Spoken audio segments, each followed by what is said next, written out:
In France's pharmacies and labs, there's a glimmer of hope. The number of COVID cases is dropping. Scientists believe this could mean that the Omicron wave has peaked, especially in places like Paris. The worst-case scenario is moving away.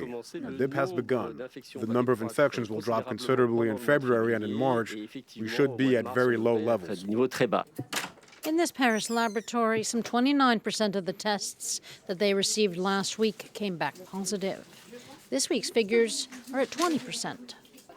We saw a peak on the 13th of January when nearly 1 in 3 patients tested positive. Since then, there's been a slight drop in the number of positive cases, but the dip does need to be confirmed in the coming days. In the Paris region, some 64,000 people tested positive every day, according to the government's weekly averages. But that's down from a high of 72,000. Omicron cases are still sweeping across France, though.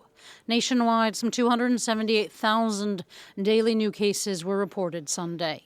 But it's also a 6% drop, which is a first in 2 months.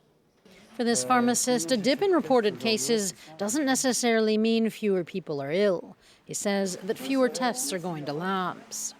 We're doing about 30% fewer tests. The reasons are simple.